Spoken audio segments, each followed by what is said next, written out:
رست امریکې نه امریکا د زار د چین شي رست امریکې نه امریکا د زار د چین شي غواړم چې ټوله دنیا مینا مینا مینا شي. سلامونه او احترامات مې ومنئ. ستاسو ملګری حمزوي یوسفزی یمه. د تیر په څیر یو وارې بیا د بیټک ټي وي د سټوډیو نه تاسو ته مخامخ یمه او غواړو چې هر کله تاسو ته مونږ مخامخ کیږو نو داسې د دې ټولنې د دې معاشرې د دې پښتنو دغه ساند سواند ژوند سندره کوو، دغه غمونه جاړو، دغه دردونه جاړو او د هغې د حل لارې کوشش کوو چې څه ناڅه در خپله وسه پورې د بیټک ټي وي په شیشه باندې تاسو ته مخامخ هغه تاسو واورئ او وګورئ. نن هم زمونږه د پښتنو په ژوند کې داسې یوه ورځ نشته. هغه پښتانه متل کوي چې د پښتنو کور د میږو کور د غم نه خالي کیږي. مونږ چې کله هم کینی نو د بده قسمته یا د بده مرغه چته ناچته د پښتنو په سیمه، د پښتنو په کلي، د پښتنو په لاره او په کوڅه، په حجره او په کور کې چته ناچته بده پیښه شوي او مونږ ناست یو هغه جاړو. خدای دې وکړي چې زمونږ په دې ژوند کې داسې ښې د خوشحالۍ او د خوند موقع خدای پاک مونږ له راکړي چې بیا مونږ دا بدې ورځې نه جاړو. څنګه چې تاسو ته ما خبره وکړه د دغې نه هم تاسو ته پته لګي چې زما د خبرې مقصد څه دی. چې عموما مونږ وګورو په صوابۍ کې بیا داسې د پښتنو په دې ټول علاقه کې په دې منطقه کې وګورو نو چېرته چې هم مونږ لګیا یو خبرې کوو، په یاران دوستان ناست یو، حجره کې ناست یو، جومات کې ناست یو، په لاره کوڅه کې خلک یو ځای شي نو دغه غم جاړي چې یاره د دې مسالو نه، د دې ستونزو نه، د دې بدو ورځو نه به څنګه راوځو. مونږ هم غواړو چې د بیټک ټي وي په شیشه خپل درد دغه شریک تاسو سره او دغه درد خپل درد وګڼو او د بیټک ټي وي په شیشه ستاسو ګرانو قدرمندو لیدونکو او اوریدونکو سره دغه خبرې او دغه هر څه شریک کو. نو که مونږ وګورو نو چېرته چې هم ګورو چې چېرته زمونږ یو ورور راپاڅېدلی، بل تربورې وجلی، بل تره راپاڅېدلی د خپل رواره سره یې جنګ او جګړه کړي او بیا هغه خبره داسې د مرګونو او د ټوپکو تماچو طرف ته تلي. مونږ غواړو چې ولې داسې نه کوو چې تر څو به دا خپل ګریوانونه د یو بل نه تار تار کوو، دغه خپل ګریوانونه به شلو.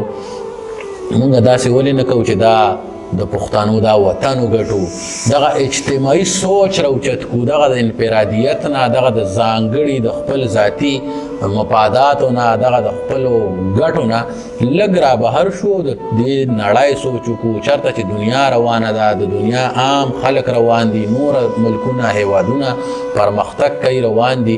که مونږ دغسې د یو بل په خپو وهلو کې، د یو بل په راغورځولو کې دا بلا ژوند هم تېر کړه، که دا روان نور ژوند هم چې څومره دی که دا هم تېر کړو نو مونږ خو بهسې هغه د پښتنو به درته څه ووایم بس په دنیا کې ورځې شپې اړوي که نه، هغه شعر دی. نو هسې به مونږ دا خپل ژوند بس داسې بې ځایه تېر کړو. نو پکار ده چې دا ژوند په کار راولو.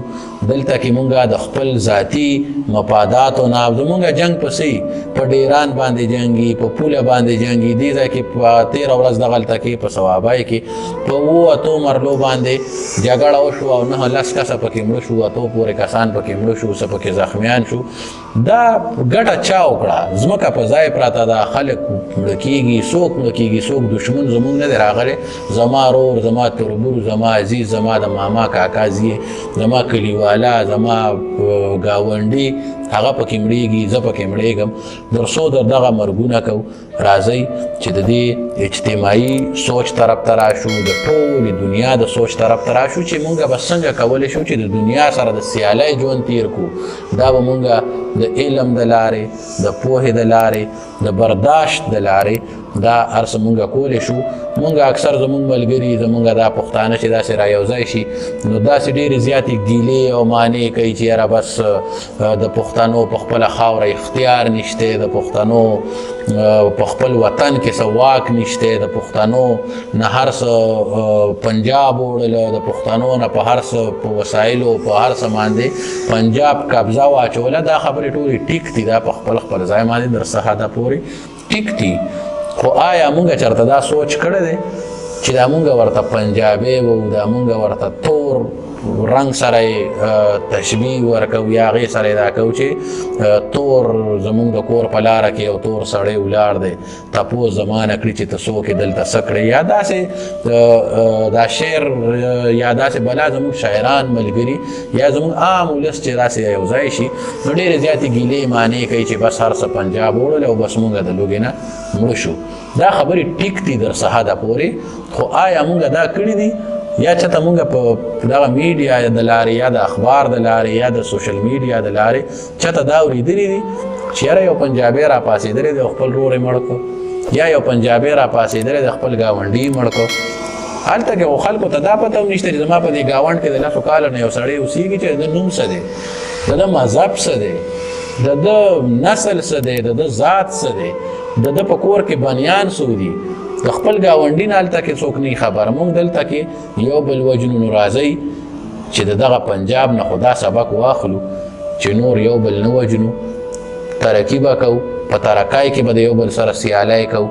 راځئ چې په تعلیم کې د یو بل سره سیالۍ وکړو چې زما ګاونډي لسم پاس کړی چې زه 14 او 14 پاس کم، چې زما ګاونډي زما تربور په یو ښه پوسټ باندې لګېدلی چې زه نور د هغه سره سیالي وکړم او د هغې نه زیات تعلیم وکړم او د هغه نه په ښه پوزیشن باندې شم. راځئ چې په علم کې، په پوهه کې، په برداشت کې د یو بل سره سیالۍ وکړو، نو زموږ دا ژوند دا هر څه به د سیالۍ شي او هغه څه د دنیا نه واخلو چې څه زموږ په ګټه باندې راځي، څه زموږ د فایدې دپاره دي او چې څه زموږ د نقصان دپاره دي. ما نه خپل اقدار هېروي، ما نه خپل روایات هېروي، ما نه خپله ژبه هېروي، ما نه خپل مشران هېروي، نو هغه به مونږ نه اخلو. چې څه زموږ د کار دي په کار ده چې هغه مونږ د ټولې دنیا نه راوځو او د ټولې دنیا نه راواخلو. د دې خبرو نه راوځو چې زما دا په لاره سړی روان دی چې د ده مذهب څه دی، د ده مسلک څه دی، د ده ذات څه دی. بس انسانان یو مونږه، د خدای پاک مخلوق یو، د انسانانو غوندې یو بل سره مینه وکړو. هغه د خدای پاک هغه دی چې څوک یې هندو پیدا کړی دی، څوک یې عیسائی پیدا کړی دی، څوک یې مسلمان پیدا کړی دی، څوک یې پښتون پیدا کړی دی، څوک یې بل داسې بلا. دا د خدای پاک ورکړی دی او د خدای پاک ویش دی. د خدای په کارونو کې نورې ګوتې ونهو.